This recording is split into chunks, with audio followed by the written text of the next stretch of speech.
Gurizada. A vitória não veio. Não veio, não veio. E, pô, às vezes vocês não se perguntam, cara, o que acontece com o Inter? Por que tem que ser assim? Por que tudo tem que ser tão difícil, né?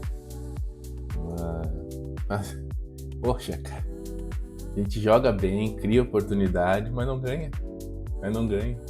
Vamos falar um pouquinho sobre o jogo de ontem, vamos falar sobre o mercado da bola, que a janela fecha no início da semana que vem. E vamos conversar um pouco aí a respeito das coisas que estão acontecendo no Internacional. Mas antes, você já sabe, se inscreve no canal, deixa like, deixa comentário, é muito importante, né? O canal tá crescendo.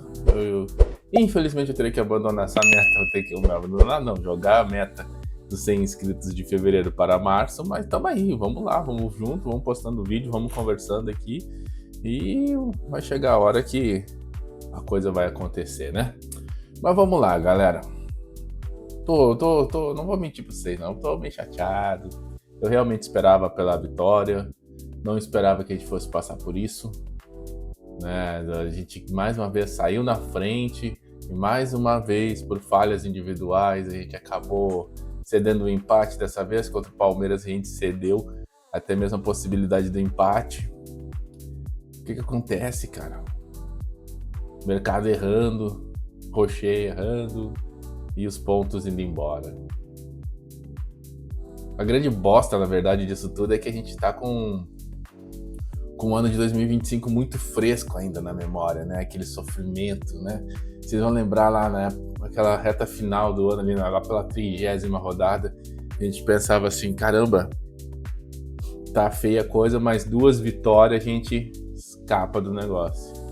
E a gente jogava e a vitória não vinha, e a gente saía ganhando de 2-0, cedia empate, e a gente ia, e a vitória que é bom não vinha. E parece que a gente tá vivendo o mesmo cenário de novo, não quero ser pessimista, até porque o início do campeonato tem muita coisa para acontecer, mas, poxa, a gente tá deixando pontos preciosos pelo caminho. A gente tinha total condição de ter vencido aquele jogo ontem. Ontem nossos atacantes não estavam numa noite inspirada, a nossa zaga continua falhando, a gente vai falar daqui a pouquinho a respeito de chegada de zagueiro. E enfim, cara, poxa, bagulho chato, a gente quer ser feliz, a gente quer comemorar a vitória, e agora o próximo jogo contra o Atlético, lá em Minas, não é, embora a gente já tenha ganhado lá muitas vezes, também não é uma coisa assim que, perdemos para o Atlético em Minas, nossa, que tragédia. Não, é um jogo muito difícil, né? Mas a gente vai ter que arrumar um jeito de ganhar lá. No meio disso tudo tem a final do Gauchão, aí os 2 Grenais estão antes do jogo contra o Atlético. E a gente vai ter que dar um jeito, a gente vai ter que arrumar um ponto aí, não se sabe de onde. 1 ponto não, 3 pontos, a gente precisa ganhar. O Atlético vai estar com um técnico novo, né? Uma semana de trabalho, de repente os jogadores ainda se desencontrando, enfim. Vamos ver o que a gente vai conseguir. Só sei que ontem dava para ganhar de novo, assim contra o Flamengo, como foi contra o Flamengo. Aí mais uma vez uma falha individual do Bernabé. Agora uma falha do Rocher. Cara, que loucura, que loucura. 2025 feelings, né? Puta que pariu.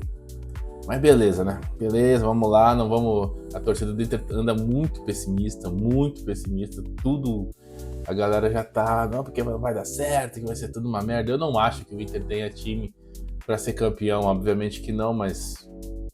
Pra ter um ano tranquilo, digamos assim, pra não passar o sufoco que a gente passou no ano passado, eu acho que a gente tem condições, plenas condições.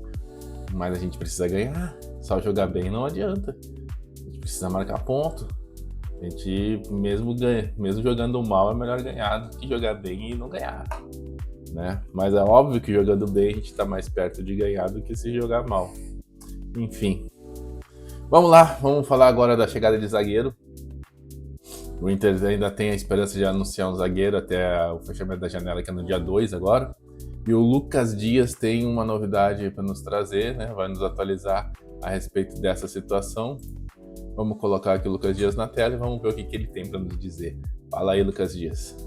Bom, gente, vamos lá. Eu quero falar aqui um pouco sobre contratações e sobre movimentações do Inter no mercado, porque a direção deixa claro que ainda está se mexendo para anunciar mais um reforço até o final dessa janela. Deixa eu colocar aqui para vocês, e é importante a gente lembrar que a janela fecha na próxima terça, dia 3 de março. No dia 3, a janela de transferências do futebol brasileiro fecha. Depois, a partir do dia 4, não dá mais para contratar jogadores até a janela do meio do ano. Então o Inter tem até terça para anunciar reforços. Foi dia 3 que fecha, eu falei que era dia 2, mas não, dia 3.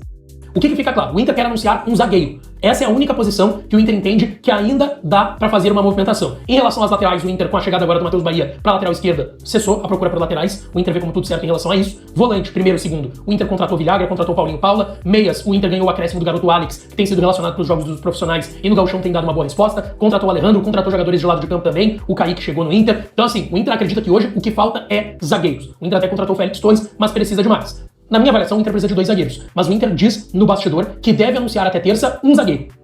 Um zagueiro. E aí o Inter também deixa claro no bastidor que está de olho na janela do meio do ano. O Inter acredita que o meio do ano vai ter opções melhores, não só para a zaga, mas para outros setores que, sendo avaliados durante o primeiro semestre, que precisam de reforços, o Inter possa fazer algum tipo de movimentação, tá? Bom, mas também tem que ser, agora não é hora de aposta, né? Se é pra trazer, traz um cara bom.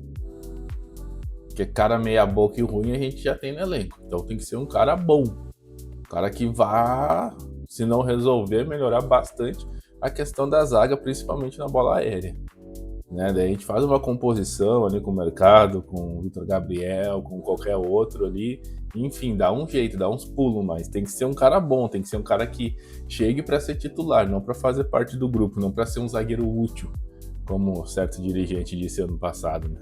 Então, repito, o Inter quer contratar um zagueiro até terça, tá? E espera trazer outro zagueiro e quem sabe outra posição no meio do ano, caso seja necessário essa outra posição. Mas zagueiro é um agora e um no meio do ano, e isso é deixado bem explícito nos bastidores do Inter. O ficha 1 da direção é o Diego Carlos, zagueiro que pertence ao Fenerbahçe da Turquia, tem contrato até 2028 por lá, 32 anos e que está emprestado ao Como da Itália. Porém, o Inter enxerga algumas barreiras nessa contratação. Primeiro, conseguir uma liberação do Como, porque o Como da Itália ainda tem um empréstimo dele até o meio do ano, ele teria...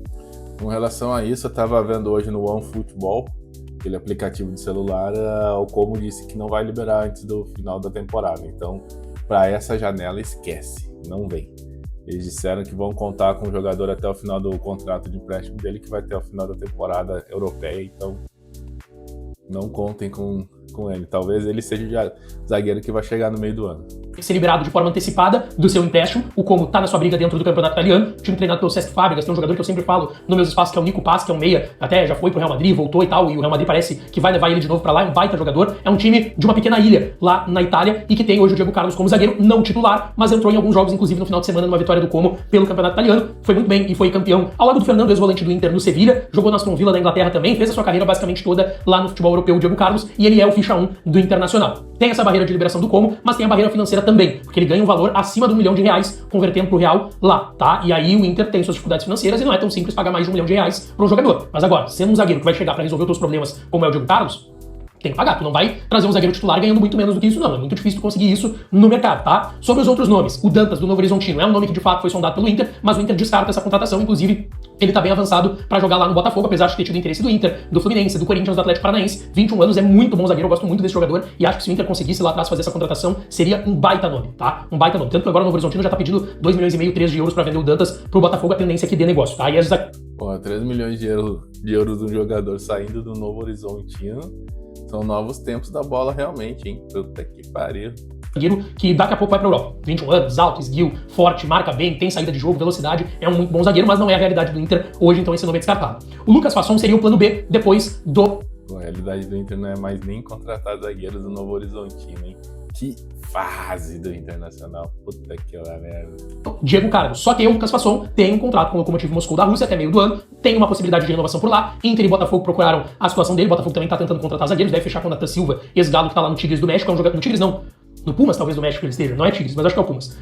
E é um zagueiro que o Inter até já tentou em outras janelas também, tá? Então assim... Fica o Lucas Fasson sem ir pro Botafogo, o Botafogo já sai da jogada, tem o Inter ainda, mas o Lokomotiv briga por título lá na Rússia, não vai liberar ele antes do meio do ano. E isso entra naquilo que eu falei, ó, um zagueiro agora e um zagueiro no meio do ano. Então o Diego Carlos é o plano A, o Dantas é descartado, o Lucas Fasson é o plano B, o sonho de consumo da direção seria o Juan Jesus, mas ele deve até renovar com o Napoli, tem contrato até o meio do ano. E aí, o que eu escutei de pessoas da direção é, o mercado de zagueiros tá difícil. O mercado de zagueiros do Inter considera bem complicado. Os guris lá em Belém Pará, Lucas Colar e Tiger Genk ouviram a mesma coisa da direção do Inter. Eu ouvi isso também agora nas últimas horas conversando com um dirigente colorado. O mercado de zagueiros ele não é fácil. Ele tá inflacionado como o mercado num todo, mas em relação à zaga não tem muitas opções viáveis, baratas, e aí indo pros caras de valor maior de mercado, são valores que fogem do que o Inter tem de condições de pagamento. Então tá difícil esse mercado de zagueiros, mas o Inter tá dizendo que sim, deve anunciar um zagueiro, resta saber qual até a próxima terça-feira, fechamento da janela no dia 3, e aí deve encerrar a janela com esse zagueiro e buscar outro nome pra zaga também na janela do meio do ano, e também em outra posição, se o Inter avaliar ao longo agora desse primeiro semestre, que precisa de mais reforços, além de zagueiro, na janela do meio do ano, tá? Bom, é isso. Então, galera, a gente tem aí o Lucas Dias, né? Lembrando sempre que os créditos estarão na descrição do vídeo, vai estar lá o link pro canal do Lucas Dias. E é isso, gente. Vamos lá, vamos focar no Grenal agora. Mais uma vez, o Grêmio por ter vencido ontem o Atlético Mineiro, que será nosso próximo adversário, coincidência. Sem jogar porcaria nenhuma, mas já estão numa aquela soberba que a gente conhece bem. Nem parece que tomaram 4 no lombo agora há pouco, né? Já estão dizendo que a gente tá com medo, que não sei o que. Poucos dias atrás a gente tava sapecando o lombo deles, os caras vêm querer pagar de gostoso agora. Grenal é Grenal, a gente sabe, cada jogo é um jogo diferente, mas é gremista, né? Gremista é complicado. Coisa triste, viu? Mas é isso, galera. Vamos lá, vamos erguer a cabeça, vamos levantar o astral e vamos pra cima, que agora tudo é Grenal. 2 Grenais em sequência, um nesse domingo, o outro no próximo domingo. Decisão do Gauchão, seremos bicampeões. Eu acredito muito que nós temos plenas condições de ganhar os 2 jogos, não apenas um, os 2 jogos do Grêmio. Mas a gente só precisa que os nossos jogadores sejam um pouquinho mais inspirados nesses 2 jogos, né? E é isso, beleza? Ficamos por aqui, volto a qualquer momento com mais um vídeo. Forte abraço e até mais.